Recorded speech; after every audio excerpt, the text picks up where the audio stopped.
So I work at a cafe. I'm a barista, and I'm newer to this job, so I'm just getting to know everybody there.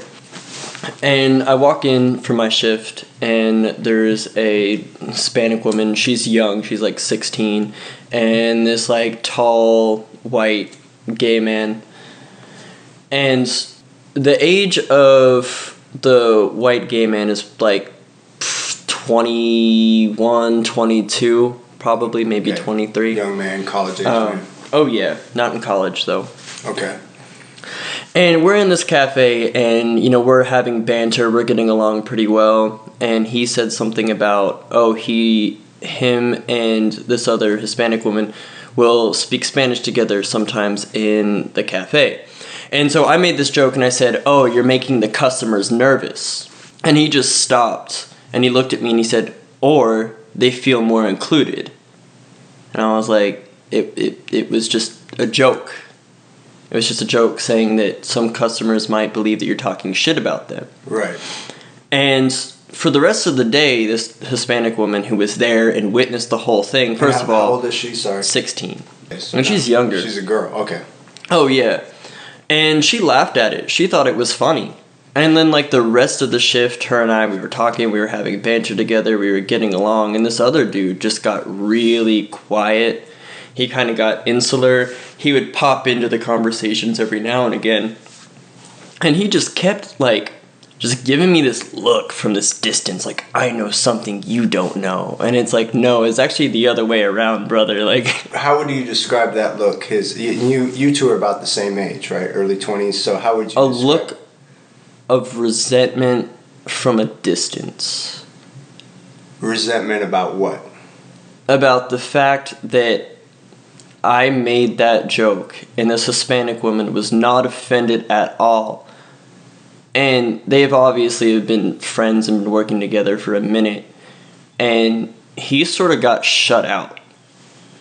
Really? For like the next hour.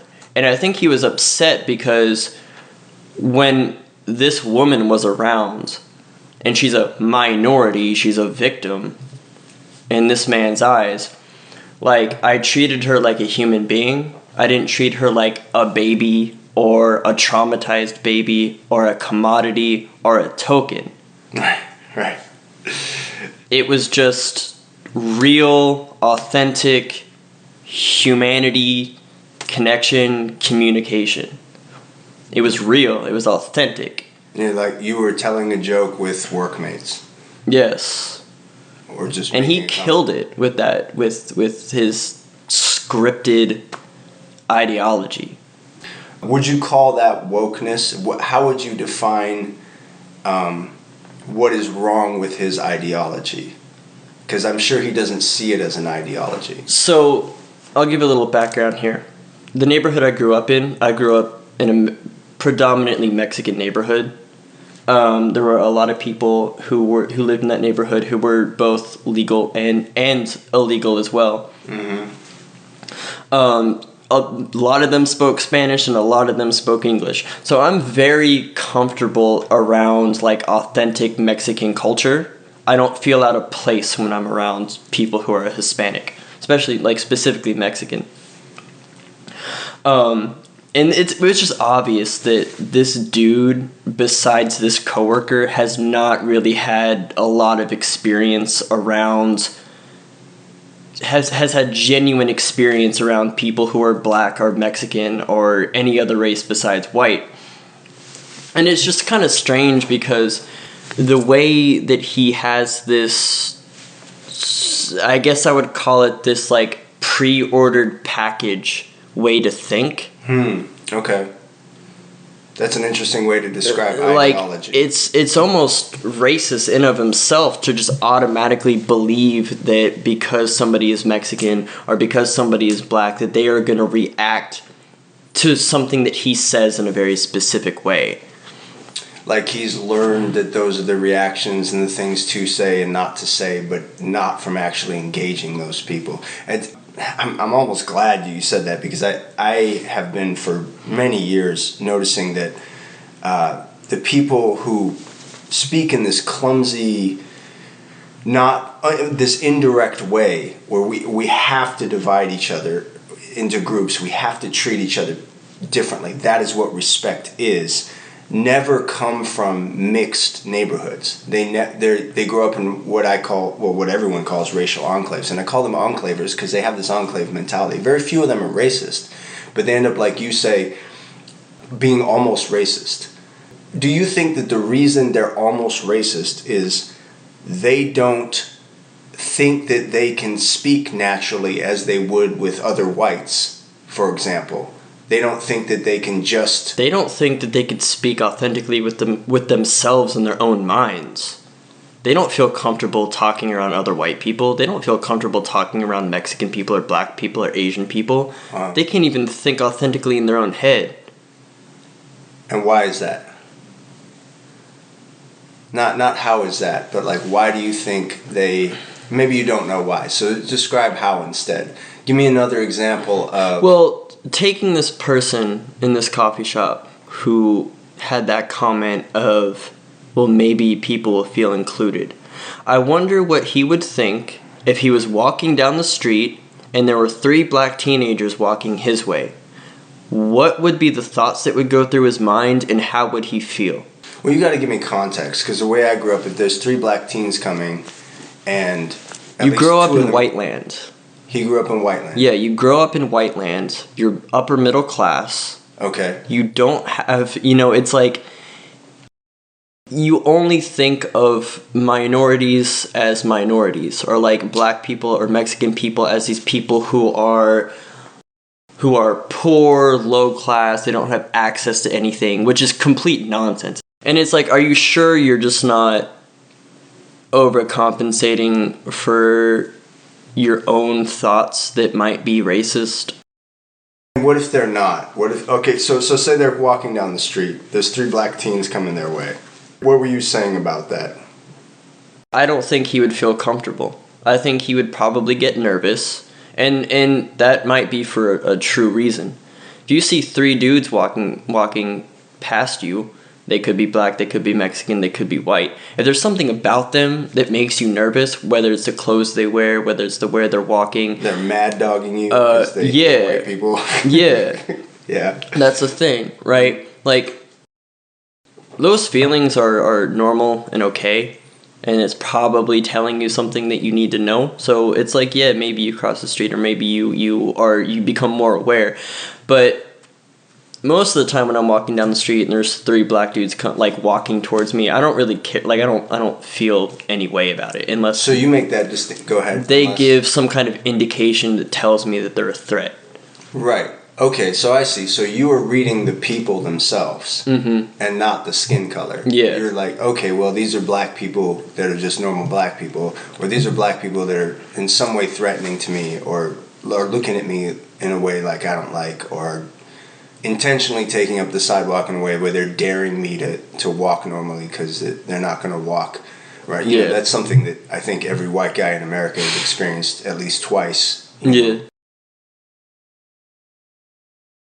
And there's this very strange definition of racism that admitted racists and complete racial enclavers like Robin DiAngelo say, which is that if you cross the street, the black guy's walking toward you in the night. And they'll say this to white women, okay? You're a woman. I don't even care what race. And there's black guys walking toward you in the night and you don't know them and you're on the street alone. That you're racist for crossing the street. That's just so preposterous and so disconnected from reality that I, like you, I know that they have not experienced reality. They don't walk down the street and have strange men coming the other way. Because I don't care. It could be a small...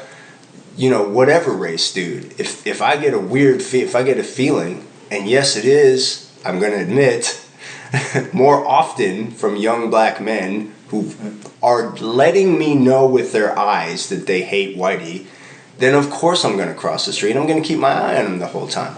And to be concerned about offending them is to say that what's most important here is how I feel about my own white skin and whether I'm being a good white person.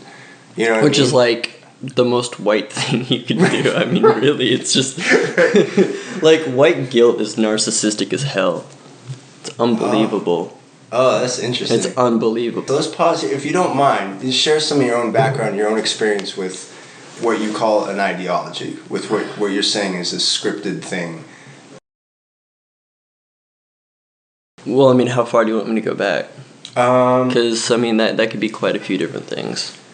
How about your first you mentioned to me, and the reason I wanted to talk to you is because although we're here in the South, you had an experience growing up of being immersed in this wokeness, and we should define that. I want you to define it through your own experience.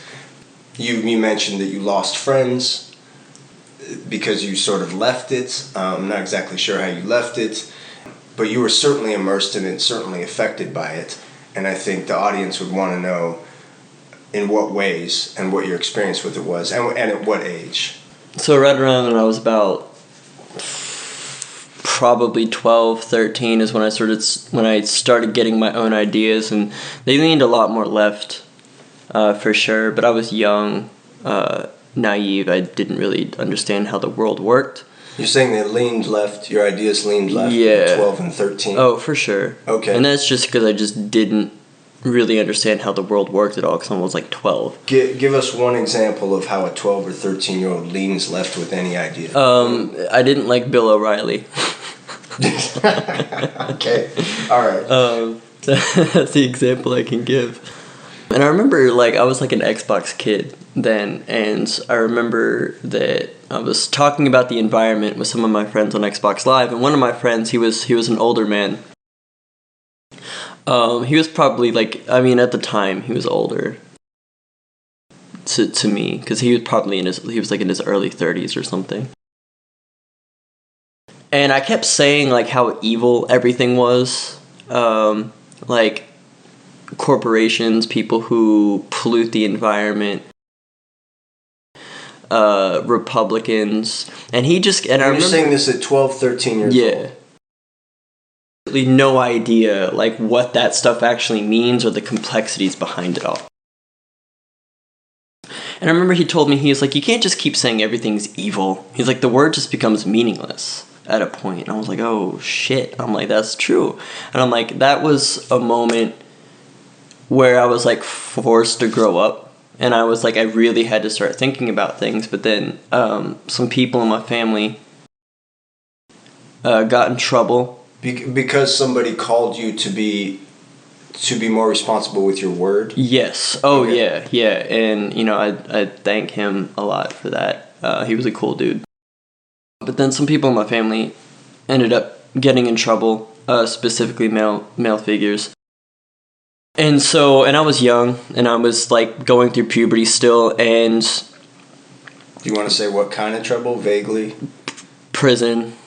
But okay. That's it. I'll only go there. Okay, all right.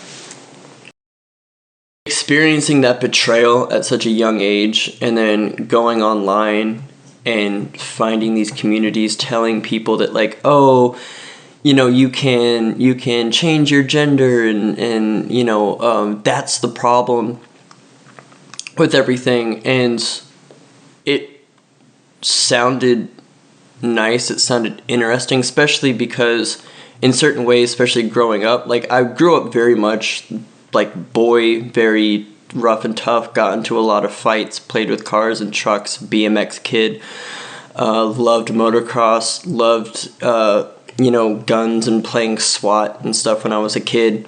But I had, like, femininity to me too, and I still do. You know, like, there's nothing wrong with being a man who's feminine or being a woman who's masculine. You know, I'm very much like, you know, I like driving fast and getting into danger, but at the same time I love incense and good smelling soap. You know, it's right. Very stereotypical. Just to tell the audience from my own impression without describing, you know, any identifying details, this is a very well coiffed man, very dapper.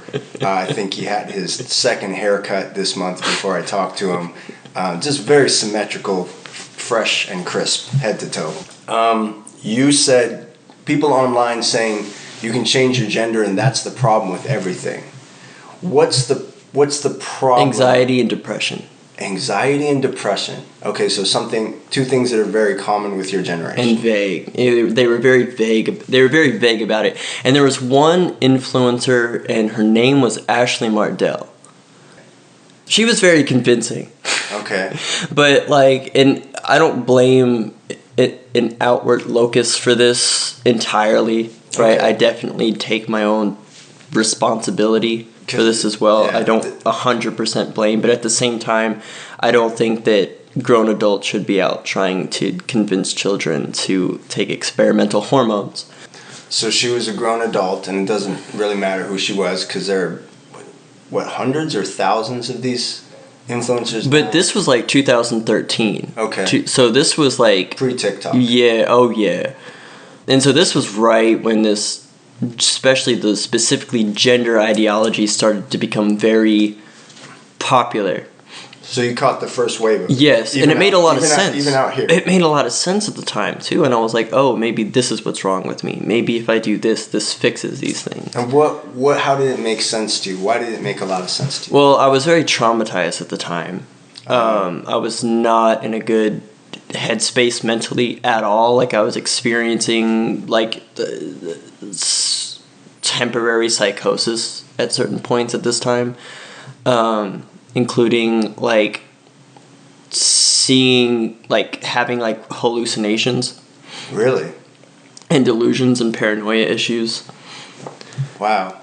And that wasn't something in your earlier childhood. It was just something that had developed after some sort of trauma, I'm assuming. Intense trauma. I don't want to get into detail about it, but it was very intense, and especially because it was an immediate flip of lifestyles. I was used to living, comfortable, clean, middle class, to just dilapidated house with the carpets were gone for some reason, and a parent gone off to prison. It's a hero you look up to, and now that person you find out is a complete lie and is the opposite of what you always thought and grew up with. And that hence the sense of betrayal. Yes. Okay. And then especially because he was the masculine force, seeing that betrayal, seeing the lie, seeing the destruction that caused, and then being exposed to this ideology at the same time, it just sort of clicked. It was especially when you're young and in puberty and you're in that already rebellious stage, you know what I mean? It's you want to question everything, you want to go against stuff, you want to fight for something. Your brain is assert yourself and explore yourself at the same time, yeah. And so it was just this chaotic concoction, and that also made me feel like I had control over something as well. I did not realize that. It took me a long time to realize that as well, but I'm this is an aspect of my life that nobody else can tell me no to. Nobody can say that I'm not this. This is the one part of my life that I have complete control over. Wow. And so I feel like I know where this is going, but what happened next? How did you express that? That's a lot to unpack. You have to give me something kind of specific. I mean, you alluded to it before, and now you're saying you were interested in shifting your gender somehow. Okay. It sounds like part of it was a rejection of what you had understood to be the masculine role model, the male hero that you had in your life. Yeah, so then I just sort of rejected all of that, but I always remained... What were you rejecting when you say all of that? Masculinity. Reality. Okay. Traditional gender roles. Specifically became very anti-God. Anti-God. Very anti-Christian God. Okay, so you were raised Christian. Catholic. I never became a Satanist, though. You never became a Satanist? I didn't believe in them. Was that common? Yeah. Okay, so how did your peer group... I didn't really have one then. You didn't have a peer group? Not really. Okay. So that's when all of my childhood friends hit puberty, and then we all kind of went our separate ways, and a lot of them moved out of the neighborhood. So a lot of my childhood best friends just weren't around anymore. And so, I mean, I had some friends that were around the neighborhood of all different ages, and they didn't really care. They were just like, whatever about it. About what, man? What do you... Transgenderism. Transgenderism. Yeah. So you adopted... Dressing female, expressing female, changing my name. Eventually going to... I guess I'll call it an LGBT headquarters. An LGBT headquarters? Yeah, I don't want to give away the place. Some sort of safe house? Some sort of... Okay. And there were groups there, and now that I look back at it, this is when things like kind of got creepy. And I've met several people who are transgender, and most of the ones, and I just want to be very clear about this, most of the trans people I've met are actually pretty damn cool people, and they don't get sucked into this like wokest, militant, fake ideology. They just live their lives, and they have hobbies, like history, music. You know, it's like I know all these people who are trans, who are into all these different things, and we can just sit down and talk and have a normal conversation. They don't talk about it. They're just living their lives like anybody else would live their lives. Very rarely do they talk about it. But a lot of those trans people tend to be like in their 30s. But the ones who part are of an older wave. Yes, but then also a lot of the trans people who I met who are like older, who are like in their 50s and up, they're creepy. Like not all of them, but a lot of them, and I'm going to be straight up about that. And then the ones who are younger just tend to be fake most of the time. So you're saying my generation of trans people is cool. You know, I don't have as much interesting to say here, but I've had two trans friends, and I had the same experience. They were trans before this. They knew that they admitted that they had gender dysphoria, and they knew that they were trans from a very young age, before puberty, but also through puberty, which I think is key. And they would say that the three tests that were applied was persistent, insistent, and consistent. Okay. And they say that this later, the way you tell if people are adopting an ideology for other reasons and they're not really intrinsically identified with the other gender, is that they don't meet those tests. It's not a consistent demand to their parents. It's not a persistent thing. Yes, I am the other gender. Would you agree with that? That this is... Yeah. So did they see a video online or watch a TikTok and all of a sudden they were like, this is how I have to fit in? They say the same thing. That's a good question, because they say, no, I didn't have to watch any video. Yeah. No one had to talk to me about it. Like they weren't exposed to it and then they decided they just knew before the exposure? They decided retroactively they knew, but I don't believe so. No, they seem to be coming from a different place, and I don't think you could have told them otherwise, or forthwise. You couldn't have told them in any direction. They were definitely committed to their own self-identification. Is that at any point how you felt? Were you on hormones? I was on hormones. I didn't know, man. I really, for a long time, I just felt like I was in this gray area, this limbo, which I think that tells you that it's wrong. And I knew that deep down.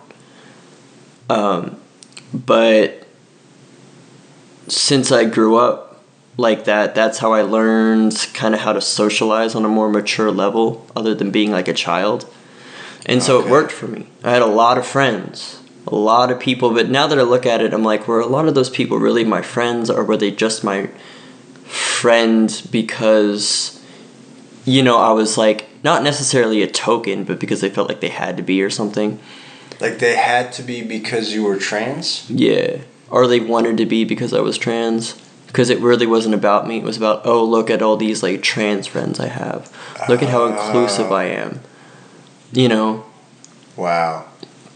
And I was on my own for like a while doing this stuff. Like I was like 14, 15, didn't have anybody watching me. And I was just walking all around town, all around the city. meeting all these random people, and I had like I didn't really have a lot of exposure to the real world, obviously, because I was a child before. And there was these two people I was hanging out with once, and they were kind of strange, and I didn't really know how to. I didn't have the best judge of character at the time. And how old were they? Early 20s. And how old were you at this time? 15. 15, okay. And there was this couple, and they were kind of strange, but I just thought they were sort of like quirky artists or whatever, just, people who were living on the edge, people who were different, until like this girl like ended up buying me this like anime dress and fake breasts. A dress and fake breasts. Yeah, and it was like obvious, like this like anime dress, like it was obvious that this woman was trying to dress me up for some kind of like, and she was being pretty real about it, like honest, but at the same time she wasn't being direct. Why was she being real but not direct? How does that? Because she was just, it was more of a feeling. Like, this is hard for me to talk about. Like, this woman wanted to like dress me up like a doll for her own. It was weird. And her boyfriend, and this is where I was like, oh, wait, I'm in a dangerous situation. He looked me right in the eye and he said, I might rape you. When did he say such a thing? We were walking down the street, and it was daylight, and he just looked at me and he just said that. As a warning? Yeah. He warned you in broad daylight. And then he said, I probably will. Never talked to them again after that. So they were pretty open about it, mm-hmm. and he was letting you know yeah. that was his interest in you. And yeah. basically, if you were not interested in such an experience, you should exit. Pretty much. With that. And you think she probably knew that was the case? Oh yeah, she was the recruiter. Wow. All right. All right. And they were in the LGBT community, and this is not broad for the whole community, but there is definitely this pocket of the community that uses being gay, uses being lesbian, uses being non-binary, uses being transgender to give especially young people a false sense of security and lure them into whatever tricks and games and that they want to play. And as I was going to this headquarters, we'll call it the headquarters, I met a lot of other trans people, and the trans people who were real would like leave this group because we had like a group, like a support group, and the ones that were like authentic with it would just leave because they knew that it was bullshit. A lot of the people in this group, and there was this one man, and he was like at least 45, 46. He would walk up, but he would have like pigtails and like a tutu, and it's like, hey man, like look, if you're having this dysphoria, and like pretty much like a full beard too, and it's like, if you're 45 and you want to identify as a trans woman and you want to dress as a woman, I mean, like, this is America, you can do it, you can do you, but at least dress your age. And when you see like a 45-year-old man dressing up like a little girl, that's disturbing. Well, it seems like kink, right? Like if my uncle or someone were to do that, I wouldn't want to know about it, and he could do it in his own bedroom with, other consenting adults, and that's fine. Get spanked with a pillow. I don't. If you're dressing like a little girl, I don't think that's fine. If you're a 45-year-old man in private or not, you got problems, man. Really, you don't think it's okay if someone has like a particular kink to like to dress up like a 6-year-old? He dressed like a 6-7-year-old girl, dude. It's like I could see him running around with like a hula hoop, saying "I'm a unicorn, I'm a unicorn." That's how he dressed. He didn't do that, but like. So if you think something's wrong with that man, what would you think? You think it's some weird kink, or like it's pedophilia, or he was traumatized at that age, or he himself was transgender, but like he was hiding something for sure, or like he was trying to I don't want to say overcompensate, but take some dark secret and turn it into he was expressing some depravity within his identity. Like, he was trying to turn it into something else so he didn't have to face it, or it wouldn't be true, or, you know, he could make sense of himself or find belonging. I mean, those don't seem like particularly inauthentic nor negative urges. It seems like those seem like natural urges. I don't know what he was trying to express. I don't know. I can't say. All I know is that it was disturbing. Okay. All right. I was about 16, and I just kind of realized that, like, half of the people in this group are just, like, old and complaining. Like, that's it. It was just old people complaining. But what were they? There were two. What were they complaining about? They were just like, oh, you know, my life is terrible. Just. And they didn't want to, like, it was just, they just complained, man. It really wasn't anything in particular. They just complained about their lives. It wasn't political complaint. Not really. Okay. You said that you had a friend group, though, outside of this that accepted you. Kind of. I mean, it was all over the place. The timeline's really murky for me. Okay. Because I was all over the place at this point in my life. So I want to focus on very specific individuals and very specific situations. Okay. Well, because the broad aspect of this is like it's so much and so all over the place. Like, it would just be confusing. I do have a question about it being all over the place, though. This is a period of years. Like, this is your whole teenage, it sounds like. Was that part of it? Is that you were all over the place? Is that you had many different experiences, different places, different locales? Why was that? Why were you all over the place? I had no structure. I had nobody telling me what to do. I had nobody teaching me morals. I had nobody teaching me how to talk to people, how to go about the world, no goals. Like, I wasn't in school. I had absolutely zero structure. So I was just going around, I think maybe trying to subconsciously find that. I'm not sure. All I know is that I was this, like, angry, traumatized kid that put an unnecessary,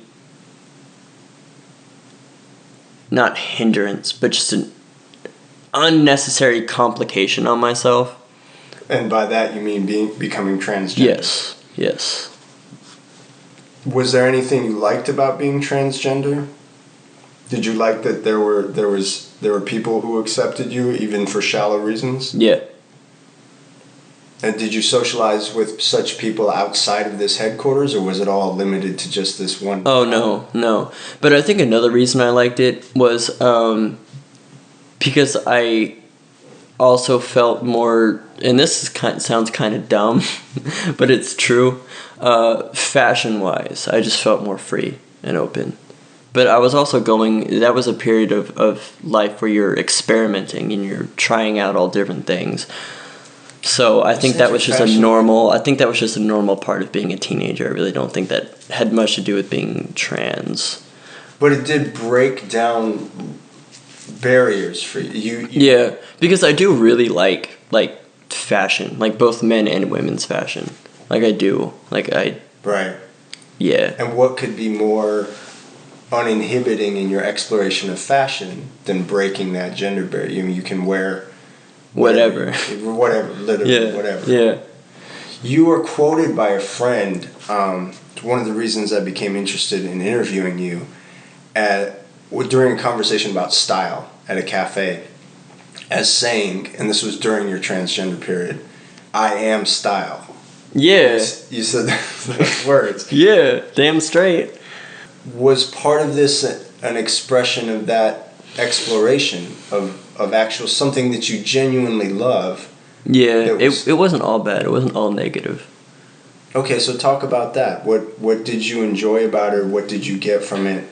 What did it do for you? You say it freed you in some way, at least insofar as fashion. But I don't want to limit you. Just talk about anything positive that you can recall. Oh, the fashion, some of the friends that I made.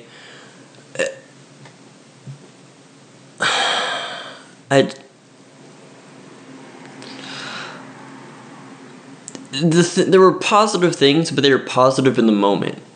Not lasting. So like dopamine hits. Yeah.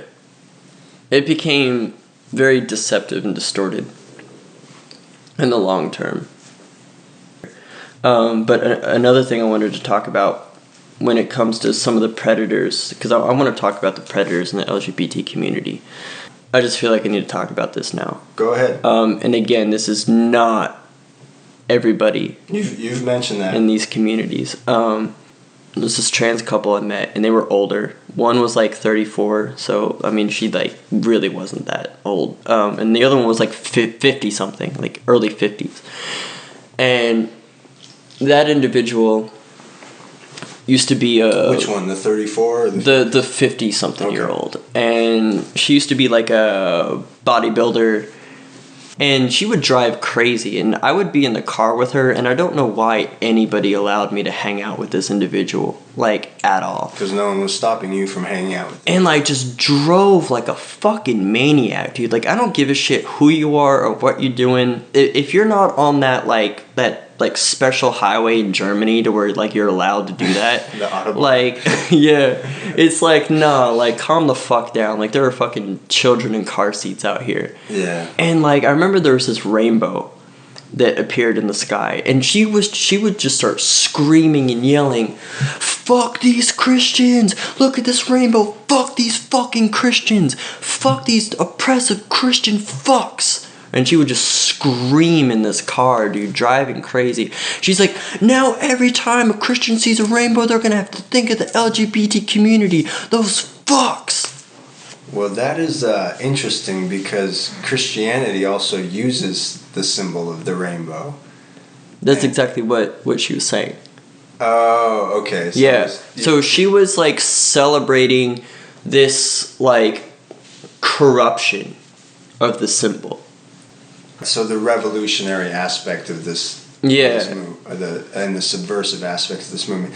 You say she, and I don't want to call you out on misgendering anyone. The reason I suspect you're speaking about a trans male rather. No, it's a trans female. It's trans female. She used to be a bodybuilder back in the day.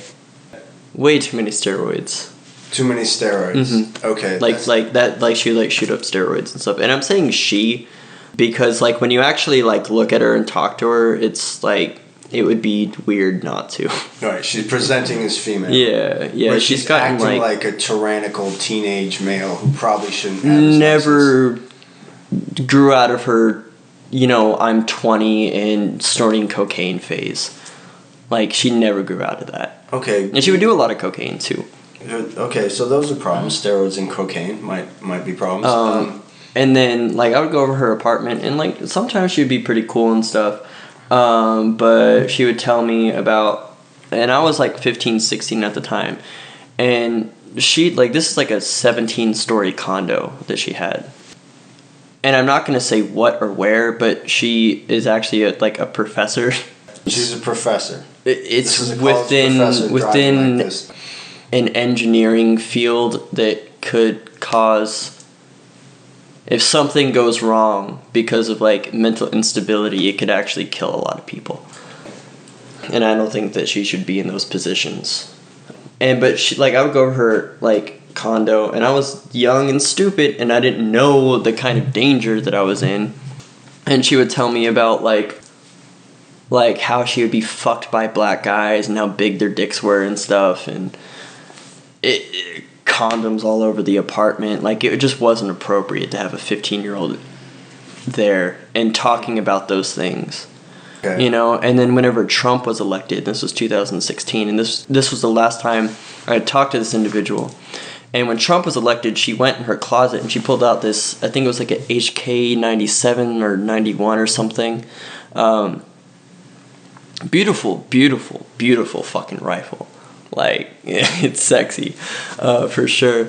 And then she came out, it was HK91, that's what it was, and she came out and she threatened to open the window and open fire on just, like, random people walking down the street out of her 17-story condo window because Trump was elected.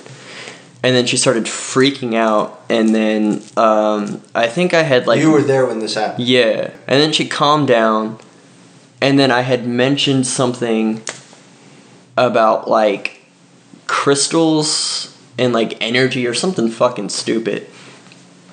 And she just went on this fucking meltdown, like out of nowhere, and was like freaking out and like yelling at me and all this crazy shit. And like, I'm like 15, 16. I'm like, I don't know what the hell's going on. And I just like kind of like panic and I like run out of her fucking condo. Get on this fucking elevator and I go downstairs and I like run off of the property, and then I called my homies to come pick me up.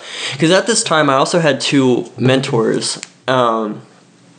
They were in their early 20s and they were pretty cool. There are definitely some things where I'm like, you probably shouldn't have had me in those situations, but they were genuine in the way that they cared about me, and they did teach me some really good things about like being competent and being responsible as an adult. Okay, let's go back to this character up on the 17th floor who sounds like probably should have been red flagged. You mentioned her after mentioning predators. In what way is she a predator? I don't think she was a predator in a sexual way necessarily. But something I experienced from a lot of adults when I was a trans teenager, if you want to call it that. What would you call it? That's what I would call it. Okay, go ahead. Trans teenager. Something that I experienced from a lot of older adults was this sort of like, I don't want to call it acceptance necessarily, but this encouragement, right? But it just seems, instead of genuinely caring about teenagers or children who might be experiencing something like dysphoria, which I definitely had, like from that couple. Yeah. Or do you mean, was the dysphoria necessarily gender related? Even at this point in my life, that's something I'm still trying to figure out. Do you feel you had some kind of body dysphoria, but you're not sure that it was gender dysphoria? Yeah. I think gender dysphoria was like an easy sort of like label to slap on it, or maybe it was something that developed through trying to convince myself when I was using that to find a feeling of control in my own life. And I think that sort of like fostered or watered this seed of like delusion that you had gender dysphoria. Yes. I think that was something that was like bred, maybe, or something that was there a little bit, or maybe there was just like this misunderstanding because I had both been like a very masculine kid and I had like these feminine, not urges, but these feminine interests. Like fashion, you would call that a feminine interest? Yeah, because like and a lot of kids do this. I'm not at all special in this sense, but I remember when like my little niece and my nephews were staying with me, and I was probably like not like maybe 10 or 11, no 8, and my niece was like 5 probably, and she had these like fridge magnets. And it was like a Barbie doll fridge magnets, and there were all these like different like accessories and like articles of clothing and stuff, and you could like interchange them. And I remember and I loved playing SWAT as a kid. That was something I really loved doing. Had all these like plastic toy guns, cap guns, even BB guns and stuff, and we all like me and all the boys, played that, and I loved it. But when I got, like, after I came back inside and all my friends went back inside, they went home, I wanted to play with this Barbie doll thing too. And I remember being little and also like wanting to like play with girl toys a lot, just as much as wanting to play with boy toys. But I think that's just being a kid, And some boys are interested in girl toys. Yeah. What specific girl toys? There's a swapping. It was mostly like fashion and then like Barbie houses. But when I played with Barbie houses, it wasn't like the sort of like situations I created, I think, weren't necessarily something that was like masculine or feminine. It was just creative. I think. Okay. I think it was just, a lot of it was just like pure creativity. Any SWAT team situations at the Barbie house? Sometimes. When did you realize that you weren't gender dysphoric and decide to detransition? And how far had you gone into it? So I was on hormones for about 2.5 years, but I could feel in my body that they weren't right. I'm very in tune with my body health-wise. How did that feel?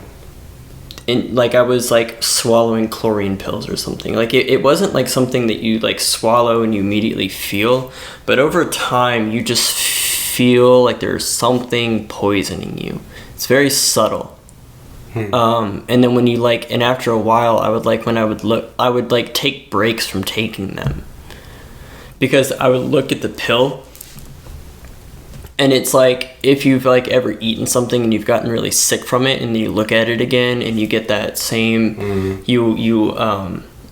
instinctual revulsion. Yeah. And my body knew that it was bad for me. Like, it just knew it. This is doing harm to you. This isn't right. This isn't natural. This is going to do more harm than you than just processing your psychological problems. So you don't believe, obviously, that gender transitioning, including taking these hormones, was part of solving your psychological problems? I don't think it's good for most people who are feeling that way to go take that route. Feeling what way? Dysphoric. Gender-wise. Because... Even gender-wise? Because the way I look at it, a lot of trans people will say, like, oh, this is the real me. This is who I was supposed to be. This is who I am. This is my authentic truth, or whatever weird, manipulative, like, self-manipulating, deceptive words you want to use. And you don't feel you were just manipulating yourself. You're describing these people who encouraged you. To manipulate myself so they could continue to manipulate themselves. Oh. And because when you're somebody... Is that why you put them in the camp of predator? You kind of blurrily associated, but they're not really predators. They're predators in a different way. There's predators come in all kinds of shapes and sizes. Some of them it's sexual predators. Some of them it's financial, right? Okay. It's like CEOs, psychopathic CEOs. They'll fuck you over to, take your business, right? Mm-hmm. They're not going to ever sexually assault you, but they're going to take your damn business, and you're going to be poor, and your kids are going to, starve. So would you call this a psychological predation? Oh yeah. Even though these people were not necessarily aware of what they were doing? Like, do you think the adult who was driving crazy and yelling about Christians and threatening to kill people... And took out an HK-91 when Trump got elected and was running around her Do you think condo. That person was consciously projecting onto you their own need to justify their own gender transition? Absolutely. And do you resent that person for that? Absolutely. So I guess you haven't had much contact with... Did you just change social spheres after you detransitioned? No, I just stopped talking to... when I detransitioned, I didn't detransition necessarily. Stopped taking hormones and stopped identifying as female. And then went to non-binary. You went to non-binary? Yes. Okay. And at that point I was wearing all different kinds of clothes, which I don't have any problem with. Mm-hmm. If you're a man and you want to wear a dress, fucking go for it. If you're a girl and you want to wear fucking Carhartt overalls or whatever, go for it. I don't give a shit, and I don't think anybody else should either. But that was a point where what I have a problem with, and this is what I sort of stopped doing, was when you're trying to force yourself and other people to bend reality and to bend the truth of something. If you're a trans woman, you're a trans woman. You're a biological male and you're a trans woman. I don't care how jarring that sounds to you mentally. If me saying that to you over a microphone, over something that you're hearing on the internet, and you don't even know who I am, affects you that much, you need to go talk to somebody. And I'm very serious about that. Because you can't accept that you're a genetic man. Yes, and if me saying this and just somebody just hearing this is going to jar them so much, you have a lot of other problems and issues that you need to start sorting out and admitting to yourself before you go around taking experimental hormones and trying to make other people force other people to speak and think a certain way. It's interesting you say experimental, because we don't, from what I know about drug testing, particularly something as complicated as human hormones in such a wide range of individuals, both genders, multiple age groups, we don't know the long-term effects. The argument is that these people would absolutely maybe even commit suicide otherwise. There is no statistical evidence for that. Well, you personally seem resentful, not contemptuous, but you seem to have some righteous indignation about this. I've seen the harm firsthand. Okay. It's a major problem, and it's horrific to watch people go through those things. And then other people, I'll tell this story. So I went to high school for only a year and a half. I was about 17. And I went to a high school that was very small. It was only about 100 students, and it was like kids and some young adults, anywhere from age like 14 to about 20. And it was either for bad kids, weird kids, or some young adults who didn't really finish high school and they're just trying to get like a couple years of credit so they could graduate. There were a lot of trans kids there. There was an LGBT community there, and then there was like a recovering addicts community there as well for like young teens who were trying to get stop doing drugs. It was mostly Xanax, was a big thing. Yeah, I remember that. And there was this one kid, she was about 15, and she identified kind of as a man, kind of as non-binary. This very confused, quiet, introverted child, born biologically female, did not have the best family situation, and this was a school that very much encouraged transgenderism, encouraged kids to identify as non-binary, and for their own moral righteousness, so they could feel like they were a part of something. I'm talking about the staff, the counselors, and the teachers. So for everyone, their own all the adults, narcissistic, selfish life purpose, they turned to this school and these kids to find that. And you're accusing all the adults of this? 100%. Okay. If you were in the school at this time, this is what you were doing. Do you think all the adults were really in on it, or there was a sort of pressure? Nobody they were in on it. That is what this school was built. This school was built for this. Really? Yeah. And when I went there, right around when this transgenderism stuff started becoming very popular, there were a few people there, a few staff members there that left with like the first 2 weeks that I was there. So some weren't into it.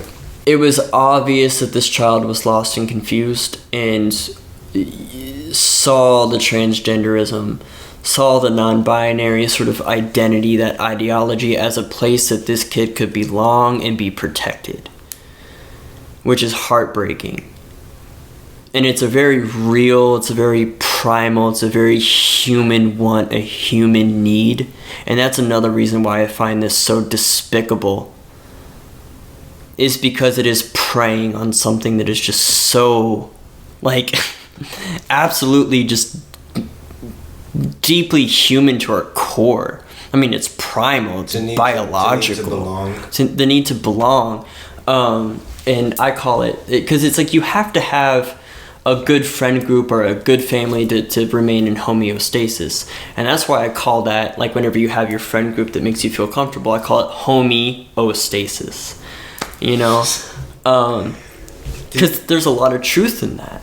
These teachers and these counselors encouraged this child's delusion to escape and heal trauma that just further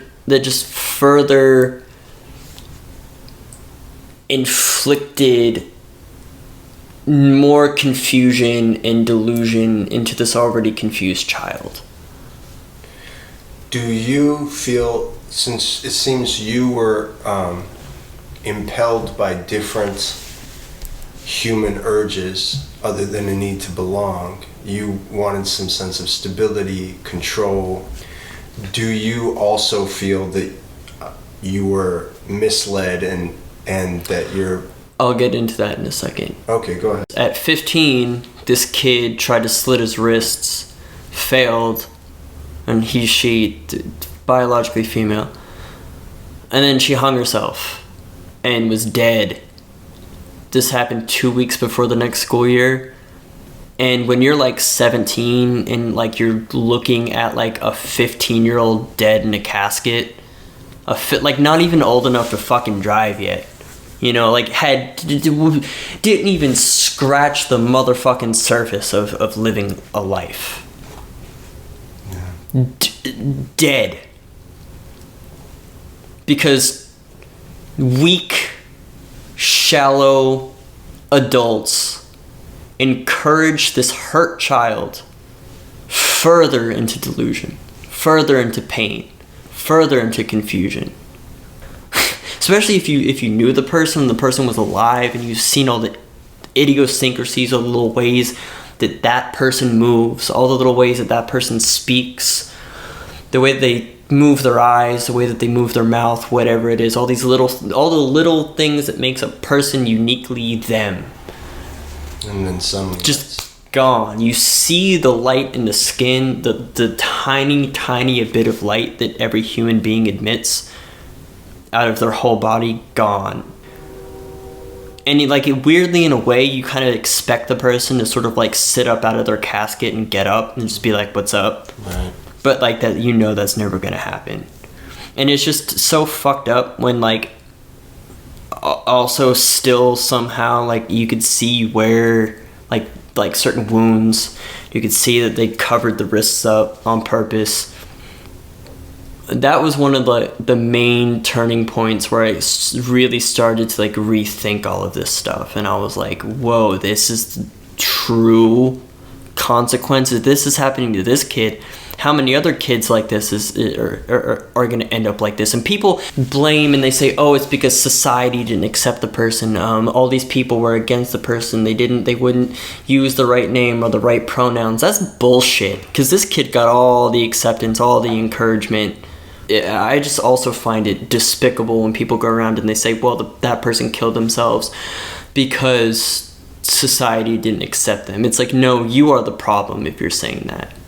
It seems like a convenient justification for ignoring that the ideology might have been wrong. And that sort of shows me even on a deeper... That shows me on a deeper level the weakness of the people who are so... Not just occasionally being like, oh, like using they them pronouns to not start a problem. The people who like, this is your whole life, their whole personality, their whole lifestyle, that encourage this on children. You're urging people to take a moment to become more self-aware and actually reflect, or at least to consider more, to take a step some integrity, back and look at. Strength, truly. Okay, integrity, strength, rather than weakness and unthinking or refusal to think. You seem to have contempt, not just for the adults, but for anyone. Am I wrong? Like, let's say young adults. What do you mean by contempt? Like contempt, like you keep saying weakness, and that you're implying with your words a certain selfishness in being unwilling to look at the problems with this ideology and the damage it may be doing to people who don't need to transition. I mean, the damage, not that it may be doing, that is very obviously is being done. If you're there, you see it. I've seen it. Okay. I can't deny it. I hear you, and you can't deny it. And I know a lot of people feel that way. What I also hear is a lot of anger. And I'm wondering, how did this change your social life? Because it could have been prevented.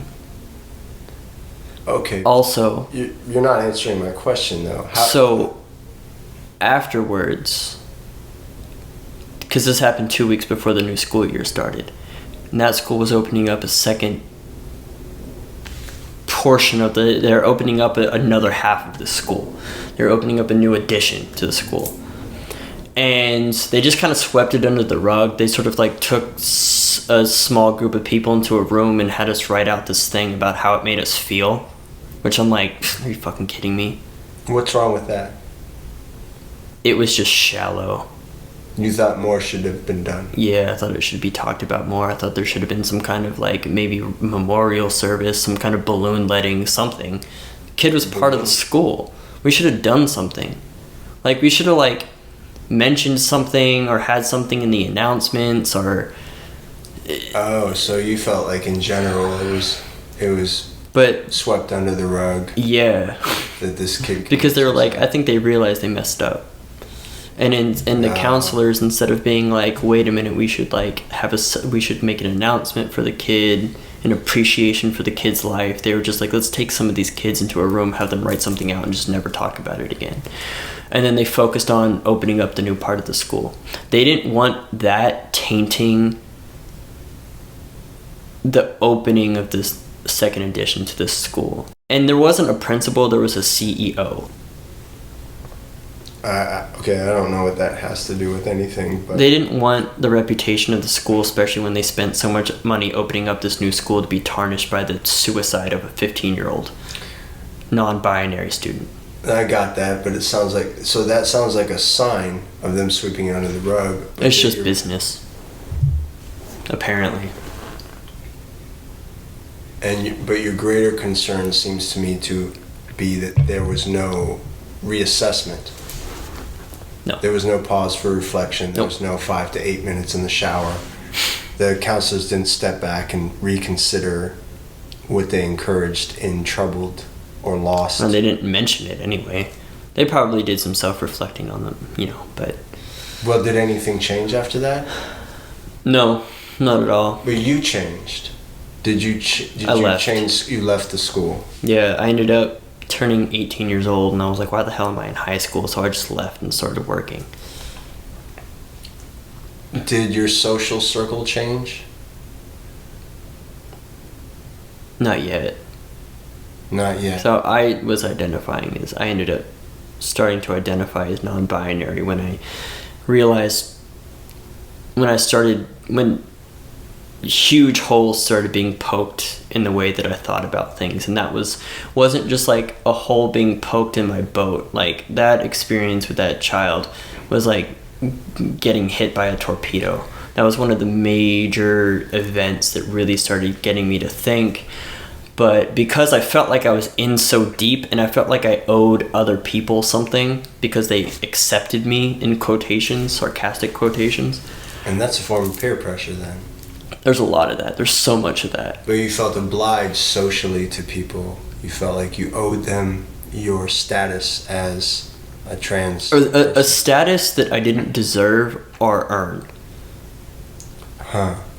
At all. So you went to non-binary as a sort of compromise? I went to non-binary because I didn't know what to do. So it was a buffer. It was like a ground that I could just sort of stand on a little bit while I figured it out. It's a safe zone. That makes sense. And at that time, your peer group, people who were about your age, people who were your friends and acquaintances, they stayed the same and still accepted you? Yeah. When did that change? I ended up meeting a woman. Christian woman, conservative woman. Well, no, she wasn't. She was conservative in the Christian way. But she was a very liberal, very open-minded, very hippie kind of girl. Was a beautiful singer, amazing guitar player, beautiful woman, physically, spiritually, and authentic and genuine. That was the thing about this woman that fucking got me. Was how is that kind. She was incredibly kind, and it was real kindness.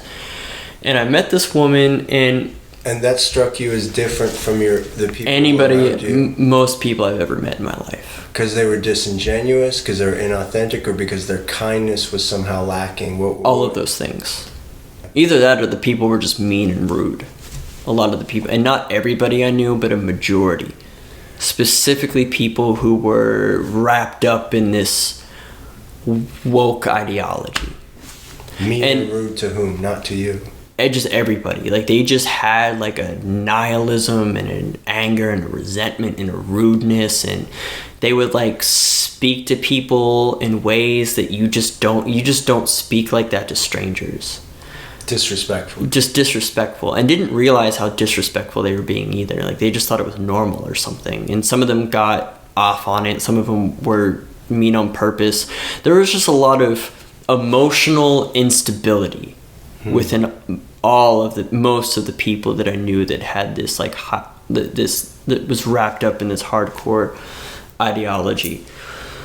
And that was something I started noticing in myself. I'm like, I believe all this, and this is the thing that we're supposed to believe. This is like the revolutionary new movement. Like, we're making strides in the world. We're evolving. But I was so angry and judgmental, which has always been a part of me in a way. And I think that is also what sort of attracted me to this as well. I've always, since I was a little child, have dealt with being judgmental of people unnecessarily. I'm not against judging people. That's how we survive. That's how we look at people and say, oh, this person, might kill me. This person is might not, has a less of a chance, That's natural. I agree. But it's like, why are you judging people, and how are you judging people?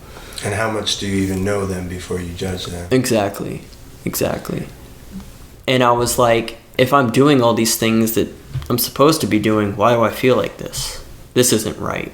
I'm like, if anything, I'm just getting sucked more into nihilism. And I started thinking to myself, I'm like, especially as I like got out of high school and started working different jobs and meeting different kinds of people. So as you started having more real world experiences. Yeah, I'm like, wait a minute, some of the stuff that these people are saying aren't true. Or they're at least not true to the extent that they make it out to be. Like how capitalism is bad and capitalism kills everyone. It only benefits the rich. It's like true capitalism, I see why people are angry at capitalism, but they're angry at corporations that just hold too much power. Like, that's the people who they're angry at, but they blame it on the idea of capitalism. But it's like true capitalism lifts people out of poverty. It gives them a chance. So you just jumped from a woke, which I consider to be a brand of progressiveness, a sort of authoritarian, very focused progressiveness, and some people consider socially liberal, but is very, very accepting and also very, very judgmental and rejecting at the same time. So I'm not sure I would call it socially liberal. Like, they're not socially liberal. You have to be non-binary or transgender or black or to have pink hair. If you don't have those things, you're the enemy. If you're just a white straight dude, even if you're a white straight dude that's the simpiest little, like, I'll accept and say and think anything you say, that person's still the enemy. If you're a cop and you save a black family from, if you're a cop and a firefighter and you're a straight white conservative Christian man and you run into a burning house and you pull a black baby and you do CPR and you save the life of a black baby, you're still a fascist, you're still a Nazi, you're still a sexist. Right. Yeah. And that was another thing that I was... It's anti-capitalist. There seem to be a lot of things, and I've noticed that there's a group of widely arrayed views across a lot of fields. And I used to be very punk. I called myself Antifa, anarchist. I had all these piercings and would walk around in like a black tank top and like camo pants. and Doc Martens, and it was pretty cool. Like, I'm not gonna lie, like, it was sick, it was sexy, it was hot. The friends and I who identified like this, it's like, yeah, we talked a lot of shit about capitalism at the time, but we actually did some good shit, and I'm not going to get into detail about this at all, but we chased pedophiles out of coffee shops around town. People who were open about it, people who were trying to be sneaky about it. I mean, there were some parts of us that, like, vigilante justice. I have my own thoughts on vigilanteism, and we can get into that a whole other time. I don't think it's the best thing in the world, but I'm not 100% against it. I understand. I mean, Antifa back in the day, you know, I was really into how they would mess with Nazis, real Nazis, back when they knew what a Nazi was, and I stood shoulder to shoulder with them when anti-WTO protests. There were a lot of different groups there, but I don't recognize the current Antifa at all. They seem an entirely different breed. They just want to tear down anything that they feel like they can't gain a skill in. You used to have more facial piercings. Yeah. And you don't wear them anymore. No. I stopped wearing them because I took them all out because I was a person who was very, I'm just going to say, feisty. And, you know, if you're that kind of person and you're getting into some of the things that I was getting into, if you get hit in the face, one punch and your face goes through a meat grinder. Okay. So I decided to take most of them out. Why do you still wear the nose ring? So in this day and age, even though I live in a more conservative aspect of the United States, or a conservative area in America, there's still a lot of people who are on all different sides of the fence. And I use it honestly to get through security.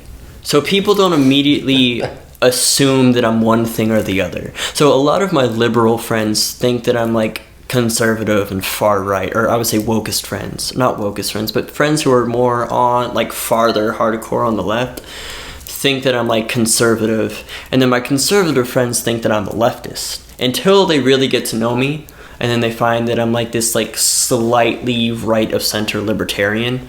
But I have the nose ring, so it sort of sways suspicion, or at least people aren't as, they're not, whenever I approach them or talk to something, they're not going to be as immediately aggressive. Wow, so it's a tribal indicator that actually helps you avoid reactionary and reflexive aggression. And because their guard wasn't down completely, and I don't think anybody's guard should be down completely when they're meeting somebody new, if they're wanting to probe me for certain ideas, it helps me ease the idea into the conversation more. So it's not just like immediately like, oh, you're a fascist Nazi, you know. They're like, wait a minute, like, this person is talking about conservative viewpoints, but this person has tattoos and a nose ring and is also like pretty chill. And even though that I'm this, because I still have coworkers and friends that are very leftist, trans people, non-binary friends. Not everybody. Whenever I sort of started becoming or leaning more conservative, like a lot of my friends left, but not all of them. Not all of my trans friends, not all of my non-binary friends. And so I'm still able to have conversations with people about these things, and I don't immediately get hated on.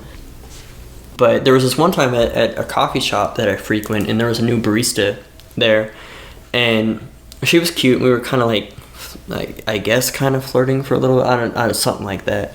There was an obvious tension there, and she likes the fact that majoring in psych in college, like psychology, and we were talking, and she mentioned Jordan Peterson, and I looked at her because I didn't know if she liked Jordan Peterson or not. Is that a litmus test? He's such a huge figure in the culture. I think so, because he's so controversial. So you hear his name and you looked at her face, and then I said, because whenever you're talking to people about controversial things, I like to say something very neutral. Something neutral to where it's the person doesn't know if I'm going to be judgmental and turned off by it, or if I'm going to be for it and that person is either going to be turned off or excited by the fact. And why do you do that? To throw it back on them, to test them? I want to see, because they do it to me, I want to do it to them. I want to see where they stand. I want to see what I look for small reactions. So they're coming and say, what club are you in? Yes. Let me see what club are you in. And you're like, boy, this nice carpet on the foyer of this club. Yeah, basically. And she mentioned Jordan Peterson, and I didn't know if how she felt about him. And I'm a pretty big fan of Jordan Peterson. I'm not like, I used to be more of a fan of him. Nowadays, I'm just kind of like tired of him. I'm like, I think I got what I needed out of him. And I said, oh, you like Jordan Peterson? And I said it in a very neutral way, neutral tone. And then she just stopped and she looked at me and she said, I don't know if I can say that.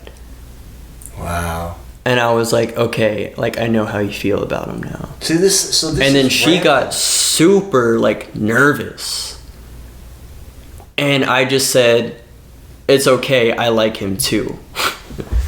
She got so nervous just because she thought you might not like a completely separate person neither of you know personally. That nervous because there's that much pressure. Social repercussions. Oh. She was afraid of being punished. And it's not just a fear of like one person not liking you, because who gives a shit if one person doesn't like you? Right. But then if I was on the far left and I was offended by the fact that she liked Jordan Peterson, I could then go to all the other baristas that she's just getting to know. I could go to all the regulars in the shop who might be farther left, sabotage her and get her socially ostracized, canceled, looked at different, looked at funny. That's so terrible. Did you experience any of that when you... Oh, yeah. What did you... Give an example of what you experienced and how you handled it. When I started expressing the fact that I don't believe that non-binary is a real identity, and that people who are immediately jumping to hormones and surgeries, I think that that's harmful, and that they should try to look at other ways of dealing with their dysphoria before they jump to something like that, and that people shouldn't be encouraging them to do that as fast and as easy as they are. And I had somebody tell me, well, we accepted you and we used your name and we used your pronouns. And I'm like, that's not what you were saying.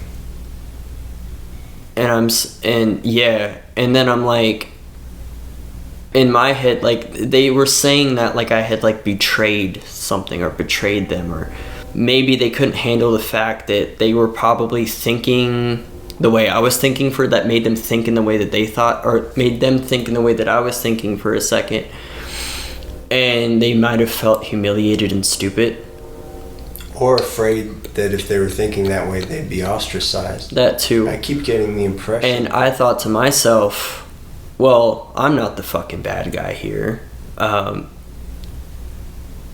immediately thought to myself whenever they said that, and I said, well, you shouldn't have. I didn't say that out loud, but in my head I was like, you shouldn't have done that. You really shouldn't have done that. Why do you feel like they shouldn't have used your pronouns and used your female name?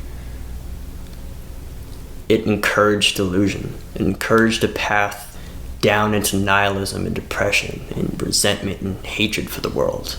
They didn't know that. They were following this ideology. Yeah. Whenever people say, this is who I am, this is who I truly am, this is who I should have been, I should have been born in this body, but you weren't. You were born a man, that's who you truly are. That is literally, biologically, in reality, that is who you really are. So if you're born male and you have this feeling that you're born in the wrong body, that feeling that you were born in the wrong body, that's the part of yourself that's a real part of yourself, but that's an imbalance, that's a delusion. That is something not right. Just because you feel a certain way or you have an impulse doesn't mean you should act on it. If I feel if somebody bumps into me, or somebody says something to me, or somebody looks at me in the wrong way, I can be kind of an aggressive person sometimes, and I might get an urge to yell at them. Or if somebody really pisses me off, I might get an urge to punch them in the fucking face, because we're humans and we have those urges: anger, violence, power, manipulation. And those are very real and natural parts of ourselves. They shouldn't be ignored. But that doesn't mean that you're going to go ahead and do that. Right. And just because something in your head is telling you that you need to turn your penis inside out or cut your breasts off, doesn't mean that is the healthiest or best option for you at all. It's like, at the end of the day, you were born in this body, and this is who you truly are. So if you want to deal with that, I believe that's how you should deal with it. Is by dealing with the fact that, like, no, you were born as a man. Like, that is who you truly are. That doesn't mean that you have to be some big macho man. It's ridiculous. Not everybody has that personality. Not everybody has that body type. I don't have that body type. I'll never be Jocko Willink, and I don't want to be. That's his, like, Jocko Willink. When you look at men like that, like, that's his skill. He was meant to. He has a purpose. That's his purpose. That's his skill. I appreciate that in him. I know that I'll never be that. I have my skills. I have my purpose. You know. When I look at Jocko Willink, I really do think that is the one thing he was supposed to do. Yeah. Like, even his name, his face, everything. I'm like, what else could he have done? Can you first explain what you meant when you said this school was built for this?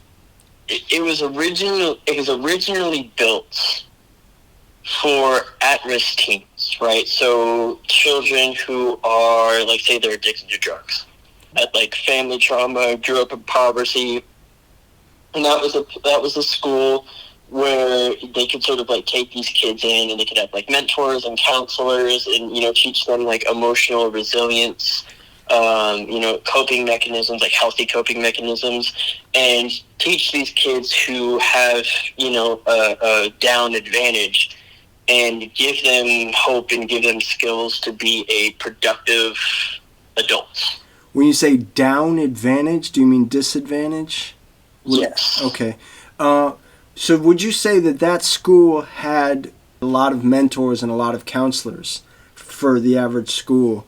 So they had, like, a group of counselors, and there was, like, a group of kids assigned. And so also keep in mind that this was a small school. There would only be 80 to 100 students at a time in this school. It also, like, provided, like, community for kids as well. And, like, again, depending on what your troubles are, especially if you're at risk, that could actually be more of a problem. Because if you put, say, like, a bunch of, you know, antisocial young men together, they don't help each other. They help each other they do bad things. Okay. And then same with, like, young girls who have eating disorders. They encourage each other. I see. And regarding mentorship, were there separate mentors too? What sort of mentors were available? They had a program for that. And they didn't have, it was like a separate program. I don't know a lot about it because I never had it. I never wanted it or anything. So I don't know much about it. All I know is that they had like I guess like a third party or like an outside source, and they'd bring in mentors. And then, like, only, like, certain kids were able to have mentors, and I'm not exactly sure the qualifications. Do you know if this girl had a mentor? No, she didn't. She did not, but you assume, or I should presume, that she had a counselor because she must have spoken with the counselor at some point. Yeah, we had the same counselor. Oh, had you? All right. Yeah. What about the atmosphere of the school was conducive to transitioning, and when did that start? It was an at-risk school, sort of. Oh, I mean, they encouraged it. That was the safe space. You know, that was the place that you could go, and if you didn't want your parents to know, you know, like everybody would call you by the preferred pronouns or like your name, and you know, you could basically be a completely different person there, and they couldn't tell your parents. They couldn't tell, like, you didn't have to. Oh, really? So the school's policy was was that they would not tell the parents if the child wished that they wouldn't, or just in general they wouldn't tell the parents. The child would have to indicate that he or she would not want the parents told. Yeah. Otherwise, what would the school do? Would they tell the parents that the child is questioning? I mean, usually it's like pretty obvious, and the kids know anyway, or the parents know anyway. I mean, it's like, I mean, nobody there really was like having that issue per se. I mean, there were definitely kids there who were like experimenting with gender, and their parents didn't like it too much. But you knew of a policy while you were there. You were aware of a policy that the administrators, that the school staff had, that of not telling students' parents of what they were questioning or talking about at school. Yeah. And how did they make you aware of that policy? I mean, they pretty much tell you straight up. So you also have to like fill out paperwork by yourself. Well, I mean, there's a parent there too, so I guess like the parents see it, but I mean, like I don't think the parents really, or not all the parents, like care or like read through the paperwork. And there's even like questions on there asking him his gender and sexuality. Huh. Which, like, why are you asking 15-year-olds, 14-year-olds what their sexuality is? And by asking the question what their gender is it implied that that is a choice? Or is it just like when I grew up, if they ask you your gender, you just say male or female? Yeah, I think it was like the options were like male, female, non-binary, other. Oh, I see. So there were other choices there to check.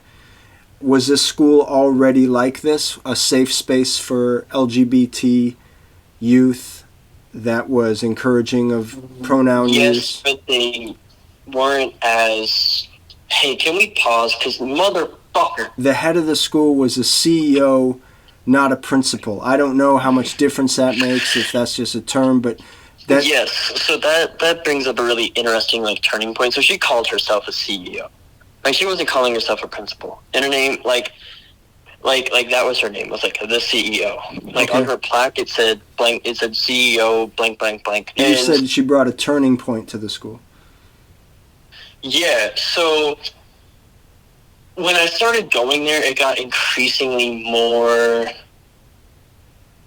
woke, and I'm not sure if that's just if it was like a cultural thing in the area where certain kids found out like, oh, this is where all the like non-binary, trans, gay kids go. Let's all go there now. You know, they might have known people, had friends there. Okay, regardless of whence it came, what was the change? How did it go woke? From a school that was for high-risk teens, for poor and people who were pressured by gangs or had kids young. Influx of LGBT students all at once. Like 1 year, there just ended up being like a bunch of just trans and non-binary kids out of nowhere. And the at-risk teens, there were a few that were still there, including some that had addiction issues, poverty, and childhood abuse, and they were like they were the outcasts, like they were the weird ones, like they were the ones that people didn't talk to. Interesting. So, and it was obvious. Really, so it became not just queer friendly, but a queer focused school, and that queer included suggested pronouns. This gender ideology, which I know you had some comments you wanted to make about. But first I wanted to say, how did the CEO play into that change? Was there a moment at which something shifted that you noticed? So when this 15-year-old non-binary student that ended up committing suicide, she committed suicide about 2 weeks before the new semester started, so it was like the end of summer, right? Okay. And it was something that was also just kind of like, it was very just like out of nowhere. Like, we knew the kid was like really depressed and stuff, but like also the violence that came along with how the student decided to go about it was just really shocking to everybody. So- And then 3 weeks after this death,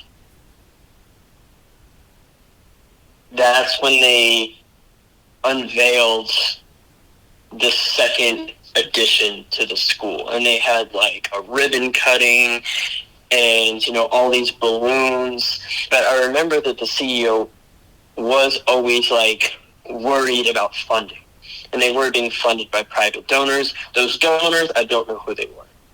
Do you think that she followed the money? Strange. It was just strange that also when you had this influx of gay kids and this ideological shift and this focus on gender ideology and queerness is also when they just so happen to get a bunch of funding to fund this second addition to the school. And it also just like really just, it's just kind of strange that, I mean, obviously it had been in the process for like a year. But you think more funding came in, you think a dramatic increase of funding came in as there was an ideological shift in the school. Yeah, I think a bunch of people looked at it and they were like, if we push this, we can make it popular and we can put a bunch of money into it and then get money through it. Even though they're supposed to be a nonprofit, but I'm not sure I believe that. You know, whenever you see ideological, like extreme ideological shifts and then a bunch of money funneling into like a business or an organization or an industry, that's a red flag. It's not a coincidence. Do you think and it was... if people want to sprinkle good virtue over it, I mean, it's like, they can try. But I mean, at the end of the day, I think people know what they're doing. And I think they were exploiting these children. I think they were exploiting staff as well. How do you think they were exploiting the children and the staff? Using the ideology to look like they're like, look at us, we're the good people, we're the accepting people, we're the virtuous people. You know, it's like, oh, and if I do this, it just so happens that a bunch of money appears around me all of a sudden. We should definitely bring more of these kids in and really just ramp up the wokeness. Oh, is that more money? Are people offering more money to me? What sort of people... Let me open up a second addition to the school.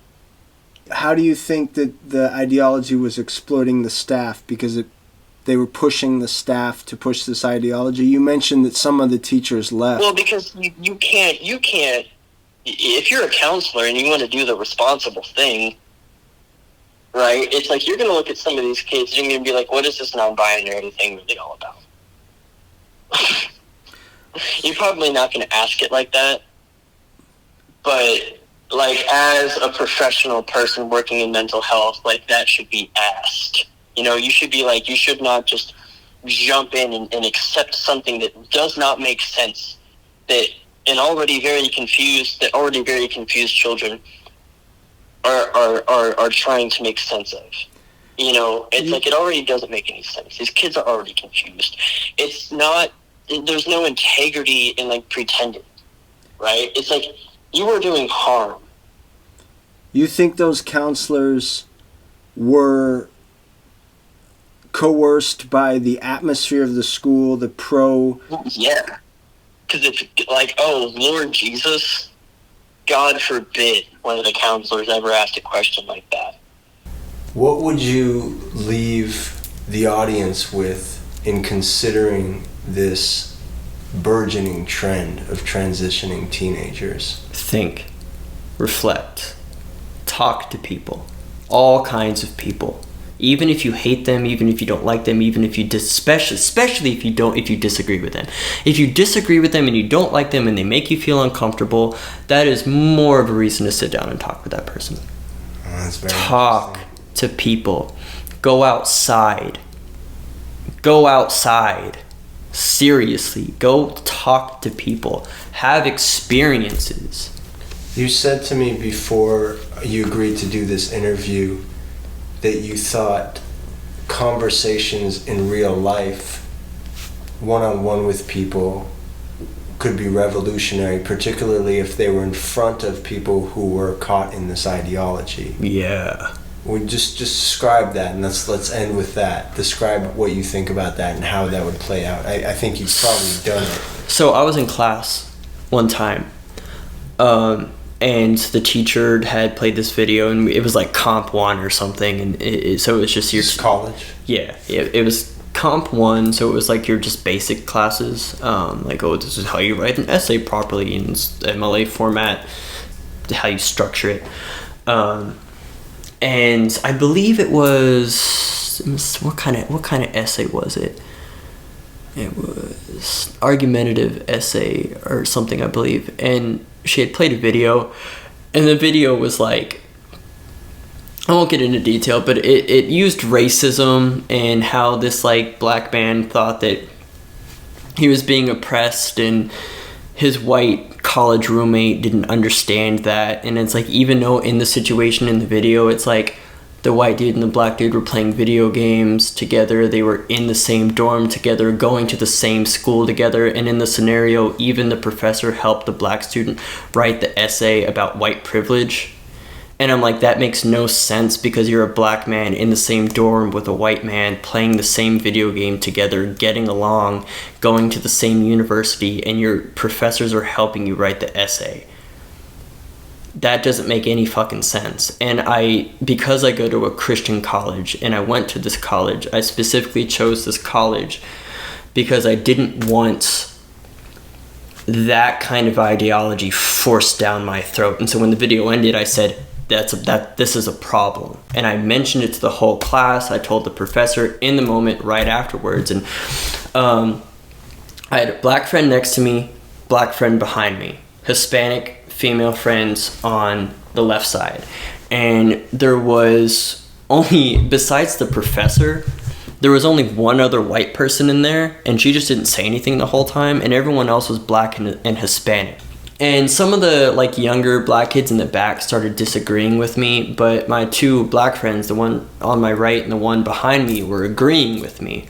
It was ridiculous that was put in a video at like an 8:30 in the morning class, that it was just unnecessary, it wasn't true, and that what part wasn't true? That the man had that the white dude had more privilege than the black man. That's not true. Because you didn't see any different privilege in the video. The only difference was the color of skin between the two. Okay. And if anything, you made the white dude look like an asshole for no reason. That's a pretty common theme. And I mentioned that I didn't like the idea of white privilege because it causes unnecessary harm.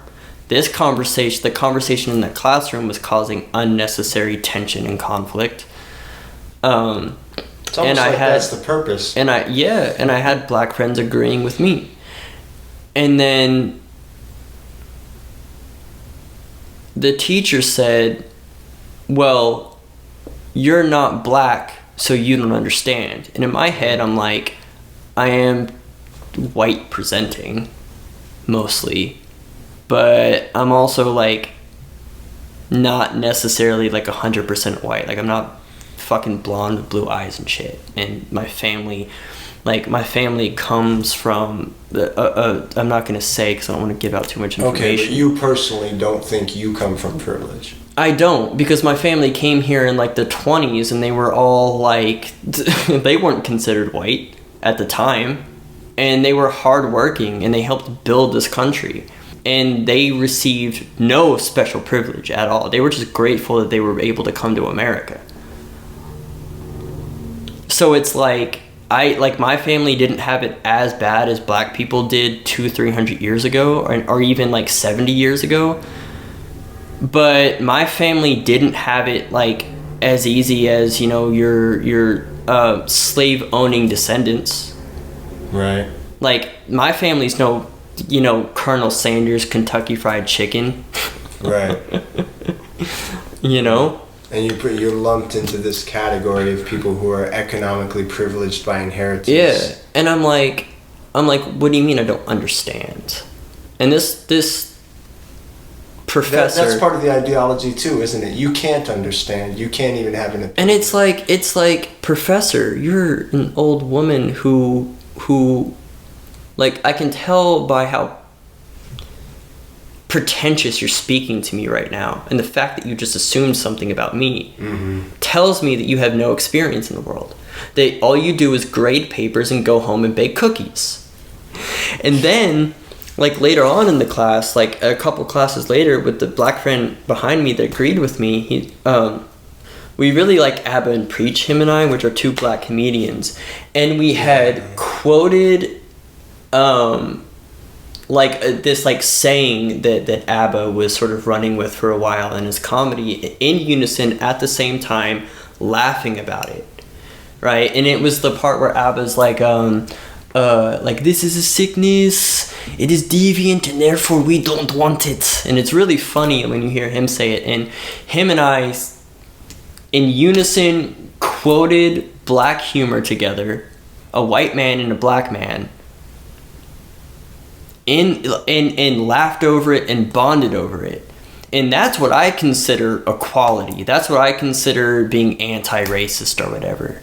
And some of the people that disagreed with him and I, or me and him, in that situation before, were just kind of like, they didn't know what to do. They didn't know what to say. They were just kind of like, holy shit. You mean when they saw you joke like that with each other? They were just quiet or staring or something? Yeah. They were like, wait a minute, my ideology doesn't work? I'm not being accepted, even though, like, there was, like, the other white girl was agreeing with me, but it was just funny when the other people are like, wait a minute, like, this black person isn't accepting me? But I thought correctly. And then same thing at work. But I thought correctly. The same thing at work, whenever the tall, gay white man and the Hispanic, shorter Hispanic woman, whenever he said, oh, sometimes blah, blah, blah, and I speak Spanish together, and I said, you're making customers nervous, and I was alluding to, like, the customers are thinking that you're talking shit about them, and he said, oh, but maybe they feel more included. Then you're saying he's running the ideology. And it killed the joke, and then I had to explain the joke. And then it just, like, it was just stale, and it brought the mood down. And it was just, like, I hate using beta alpha language, but it was just, like, one of the most fucking beta moments in the world. And you're just like, oh, the Buzz fucking kill. Buzz Killington fucking over here. So those are two instances in which this people... But I'm not done. Woke. I'm not done, right? Mm-hmm. So then, this Hispanic girl and I, and again, like, this was like the second time that I'd met these two. She started bantering with me, having jokes with me, and talking to me more after that situation. And this was also after I mentioned that I grew up in a neighborhood that was predominantly Hispanic Mexican. And then this dude was sort of like, it was kind of obvious that she lost, like, a little bit of respect and trust for him. And I don't think she really had the trust part. And why do you think that was? Because he was inauthentic? Because he was inauthentic, he was fake. And it's like, when you're fake and inauthentic, even if you're trying to be inauthentic in a way that you're trying to, like, help the person, if you're inauthentic and it's obvious, that immediately signals danger, whether you know it or not. Because you can't trust the person. You don't know what they're really thinking. You don't know what they're doing. And if you're just, like, it's just creepy. Mm-hmm. And it's like, what are you trying to get from me? Mm-hmm. It's degrading and dehumanizing Mexican people or black people. This anti-racist ideology actually makes people behave in because it's like dehumanizing fashion. Yeah, because if you have so much white guilt, it's like, why are you trying so hard to please them to feel good about yourself again? Well, maybe they're trying to please them to get along. Maybe they're just trying to connect with them in the only way they know how. I think that's true, and I think a lot of these younger kids don't understand that that's what's happening. Oh, they don't, because it's the only exposure they have. But so that's why it's revolutionary to have such a conversation in front of him, because he sees you connecting kept giving me this look the whole time too. After that, like, he just kept like I would, like, look at him, and he'd, like, lock eyes with me and just be, like, obviously trying to, like, what? stare me down or try to intimidate me or try to like subconsciously tell me that he's mad at me or something, or he tried to give me this look like he knows something about me, like the secret's out. And I'm like, bro, go the fuck away. You don't know what the fuck you're doing. You don't look people that you don't know in the eye like that.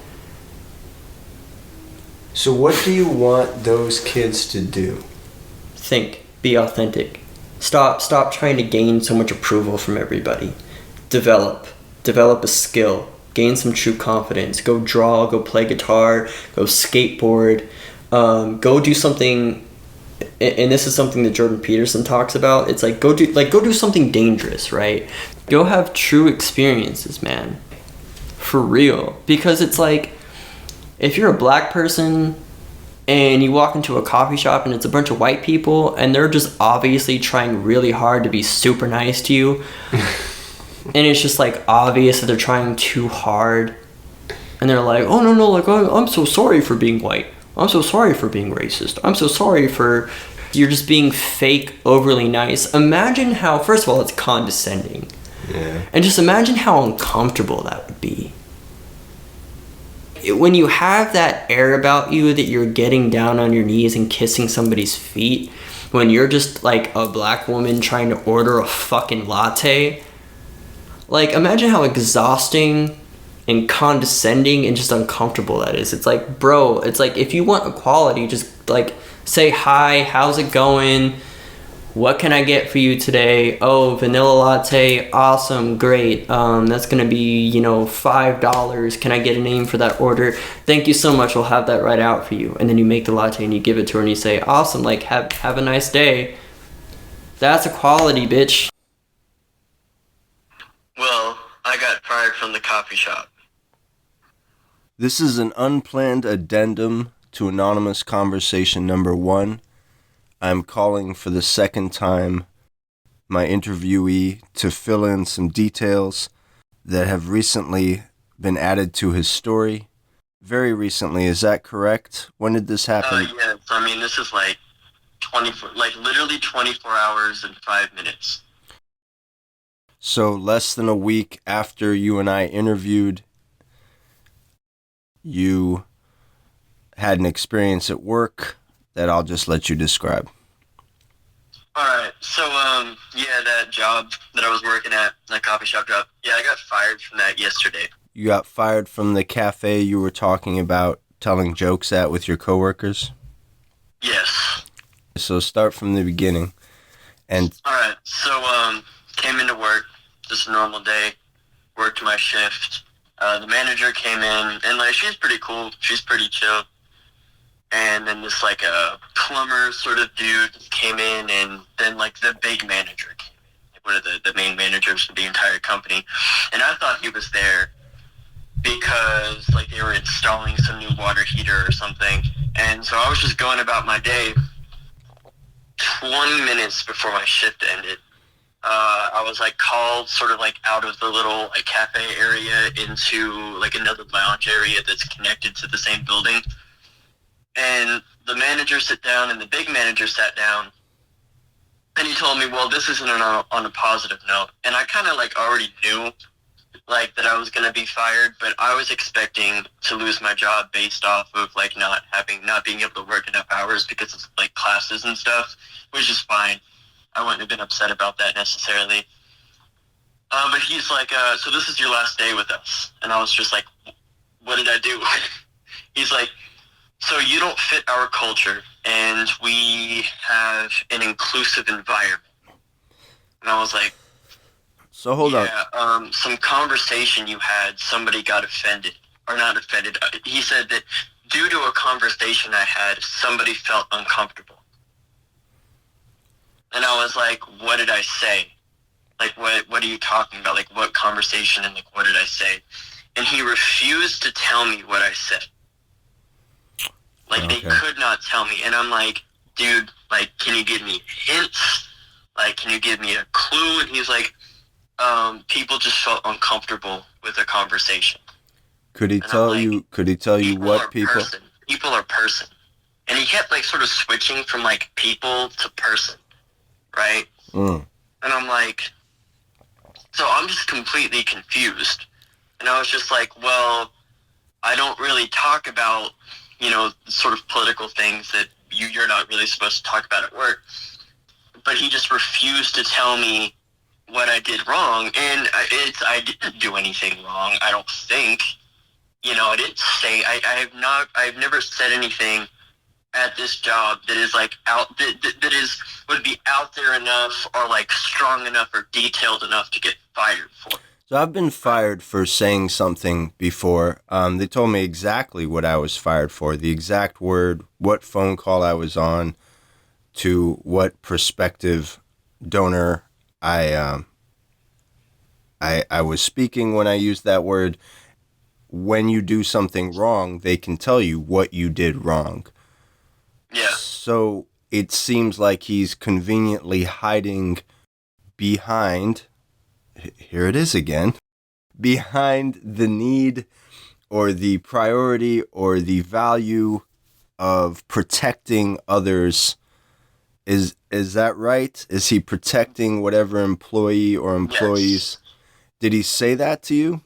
Yes, briefly. How did he say it? He just said, "Oh, like I can't say because it might give away somebody's identity or something." I don't really remember exactly what he said because I was a little upset at that point, and I kind of dissociated a little bit because I was just kind of like processing the whole situation. So he didn't tell you whom you offended. He didn't tell you. I mean, I have an idea. You have an idea? Why do you think you have an idea? I mean, there could have been a couple things, but what I really think it was because I was working with one coworker pretty often, and I would occasionally joke about Andrew Tate, but I don't like Andrew Tate, and I wasn't saying anything positive about Andrew Tate.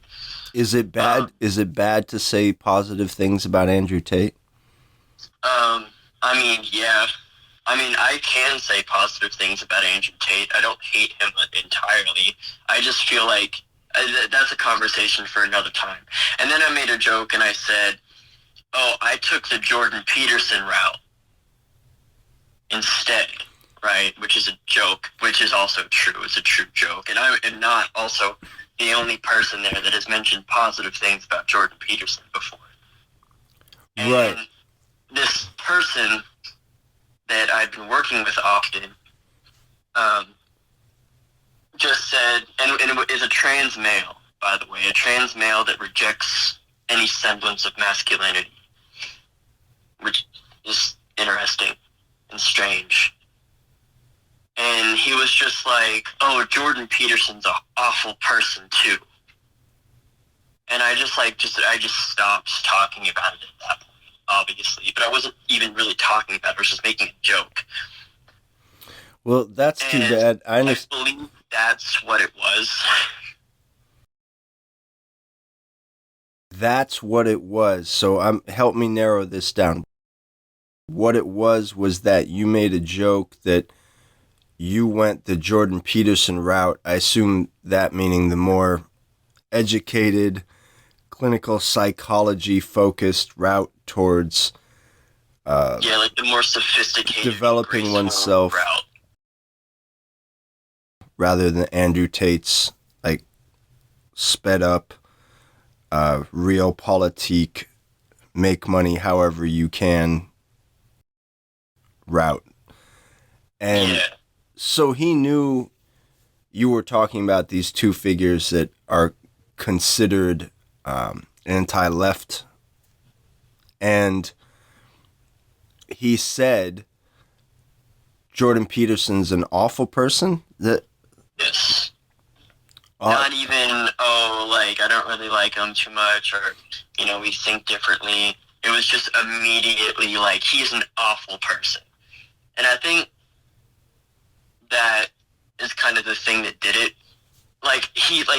The first thing that this manager said after he said, "This is your last day with us," was, "You don't fit the culture." Yeah, I was wondering about that. I was wondering, right, inclusive environment. And I'm like, who did I, and I should have asked this, but I didn't. But it's like, I have never discriminated against anybody there, right? I've never looked at a trans person that I worked with and said, you're not this, you're this. I don't mention it, I don't talk about it. I stay far the fuck away from those conversations for this exact reason. And that was another thing I said as I was being fired. I was like, I don't talk about gender or sexuality or race or anything like that for this exact reason. And when I said that, like, their demeanor kind of changed, and he came at me a little aggressively as he was firing me, which I guess is understandable because you're firing somebody. But the way he came at me, I kind of felt like, and again, this is just sort of my perception, I kind of felt like they were expecting me to, like, be very argumentative or explosive. But I was just really chill and calm, but I asked the questions that I needed to ask. And I was like, and then I said, because I kind of wanted to see, and this was a little manipulative, but I wanted to see if I could sort of pry out the conversation, or like pry out the answer to my question of like, what did I say? When I said, I would appreciate if you told me what I said, because I don't like to make the same mistake twice. But they couldn't. And he was, yeah, and he couldn't. And then I was like, and then I said, well, I stay far away from those conversations. So whoever said whatever I said is either taking it out of context or over exaggerating it. And both the managers, they immediately changed the demeanor to just like this really soft, kind of like laid back. And their eyes, like I saw this like slight movement of like not really shock, but like maybe realization or something.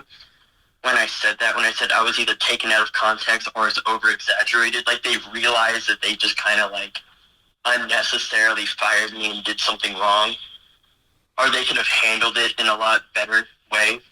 Sounds like you read that they had an internal reassessment of the veracity of the source of the complaint as the moment that they reflected on who the accusation was coming from and who the complaint was coming from, their demeanor changed. Yes, and then his reply to that, when I said it was either taken out of context or over-exaggerated, he kind of admitted it in a way, and he said, well, that still doesn't change anything. It doesn't change anything because a certain employee... I was already fired. He already told me I was fired. It doesn't change anything. Why, do you think? Because a certain employee can exaggerate things and still get you fired, or because they had already fired you and that was the more convenient thing than confronting the possibility that a certain kind of employee could be telling a fib and sabotaging a coworker? Yeah, I think it was just more convenient. And then they're like, well, we can't necessarily revoke what we already said, and that would just be awkward and inappropriate. And it's not like I would have taken the job back anyway. But the thing is, like, they you know what, actually, let's rethink this. I would just be like, no, man, like, I'm good. Like, after that, like, no. But why? Why is it okay? I think it's convenient for them to just say, oh, we can't take it back. Oh, how hard a position you're in then. You accidentally have to follow through with axing the chill person who's just going to take it and not even forcing any sort of confrontation or reconciliation with the person who, in an anonymous, unfounded, unevidenced, and apparently unwitnessed by anyone else manner, got his coworker fired. And like, I had absolutely no chance to defend myself. Like, nobody even came up to me and was like, hey, somebody said that you mentioned this, or you mentioned this concept, and, you know, it would probably just be better if you didn't mention that. And if somebody just came up to me and said that, I would have just been like, oh, okay.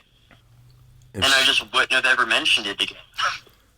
And then it's like, I still have my fucking job, and whoever was upset isn't going to get upset anymore. I don't know if whoever's upset isn't going to get upset anymore. I suspect that person is going to get upset again about a lot of stuff regularly. I think it's just the fact that because they said I didn't fit the culture, which is Right, what's a culture? that they are assuming that I am from or a part of some culture, and there's something bad about that, right? And what is that culture? What is that culture that's not okay to accept in the inclusive environment in the United States of America in the 21st century at a cafe in a metropolitan area? What is the culture? Discriminated against.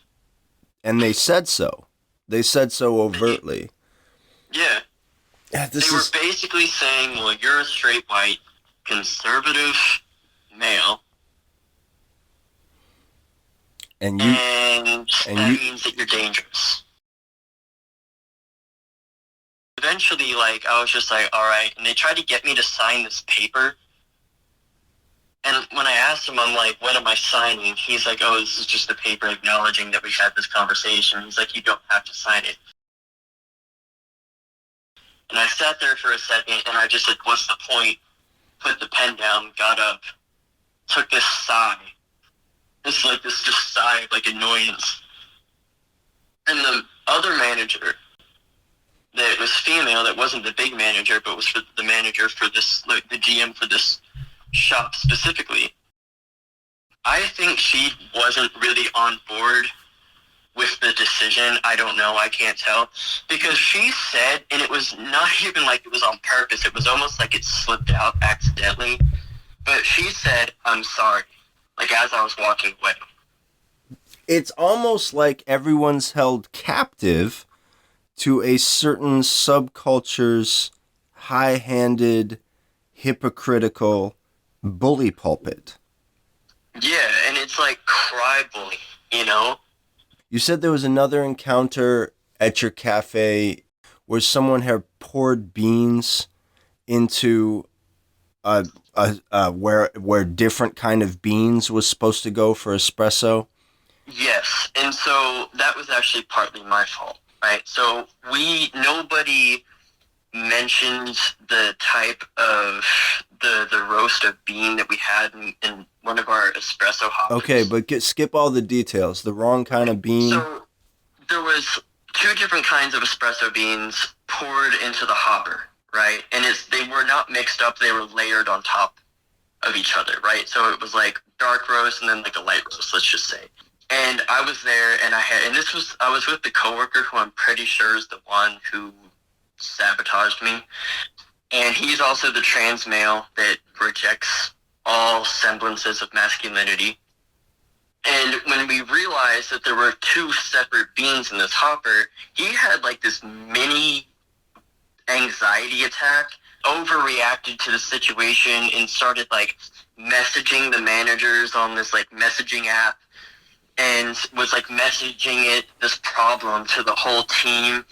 And the person who messed it up, like he kind of forced that person to come forward and be like, oh, I did a stupid thing.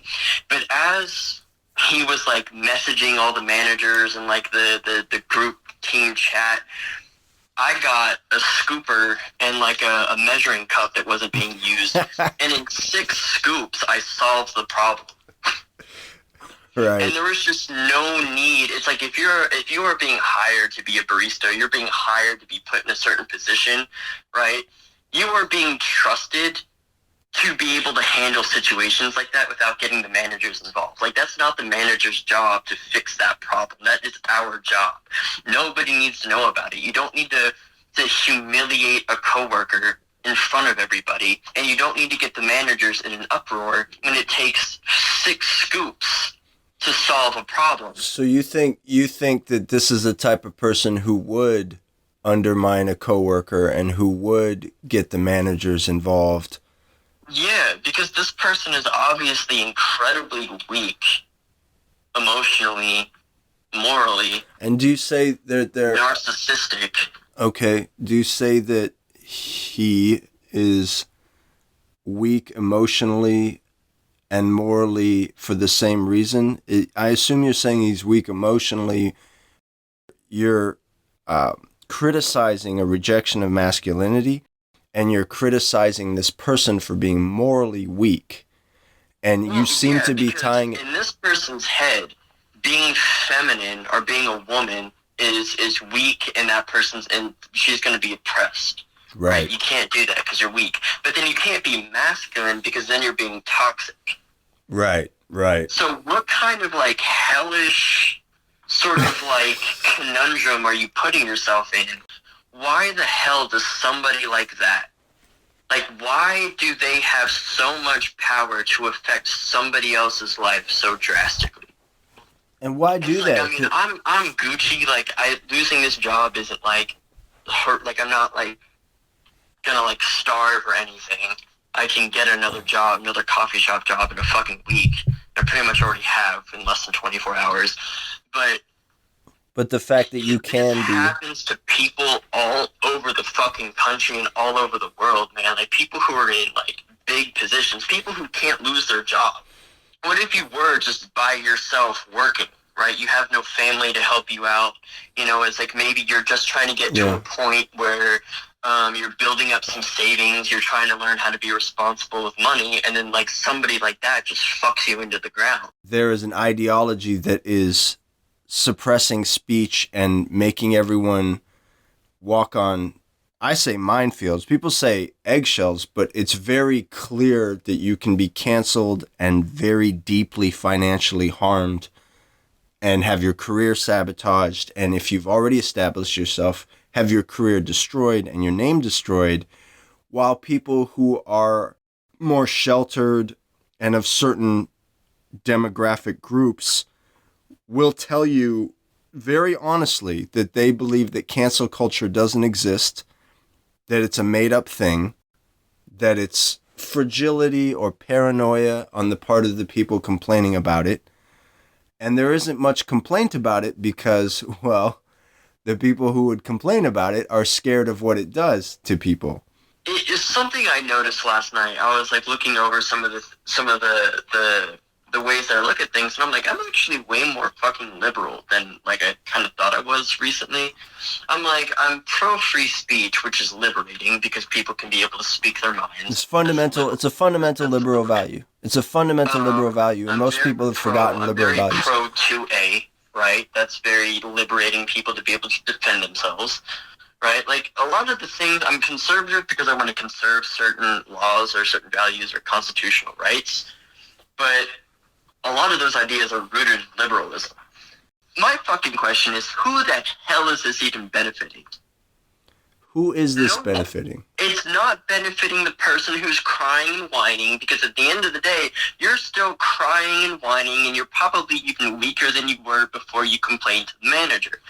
Then you have the person who got fired. That person's now pissed off. I'm pissed off because I'm out of a job, and the managers probably really don't. They probably have a bad taste in their mouth and a pit in their stomach, whether they realize it or not.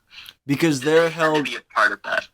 Just to be a part of it. So you're saying they were also forced to be a part of it by... I don't know if they were forced to be a part of it. I don't know if it's their genuine ideology, because we're not allowed to know those things and we're not allowed to talk about it. So probably they were forced into it. That's a good point. The ideology also forces you... I'm going to say force, because it's finance, right? These are things we need to eat and live and clothe our bodies. Let's say that you're trying to make things work, and there's an ideology there that makes sure you cannot work. Make sure you can't do the things, you can't participate. Neutral. You can't be neutral. You're not allowed to be neutral. Oh yeah, because being neutral tells you that you're not on the side of weaponizing authority figures. It's not your own power. So do you think the ideology itself... You have the power. The fact, and the thing is, this employee that got me fired, he knew he could do that. Right. He didn't have to fight for it. He didn't even have to try. Everybody around these people reinforces the emotional weakness, this emotional instability, this I'm the victim, I'm the one, you know, it's like, lay me down and give me my bottle. Young people see this in every direction, and my greatest concern is that they're seeing that the way to get along is to lie and victimize yourself. and constantly pretend you're a victim while avoiding all responsibility so that you can avoid being blamed for anything. Because because you can be cost so much. So as long as you don't take responsibility for anything and don't initiate anything, don't confront anything yourself. How the fuck, like, if we keep letting this happen and fostering this, because if I was the manager, I would just been like, dude, just tell the person that you don't want to talk about that. Just tell them. Right? But that's not, but that's the thing. That's not what I think he was trying to do to you. He doesn't want a resolution. He wants you punished and gone. That's what I've seen over and over again. Needs to not let that happen, and they need to put their foot down and be like, "You're an adult. You go fucking tell them." Do you think management is in the same situation, a similar situation? They have their whole business to lose. They either cut you out and sacrifice you to the woke gods and save their business and put another sign in the window, or they risk that same saboteur getting with her or his woke friends. He has learned that instead of dealing with that, and instead of managing his own emotions, and instead of confronting conflict with communication, he should run, go, tell. Yeah. We are raising a generation of people who rely on centralized authority and on that's going terrifying. And yes, that's exactly what's happening.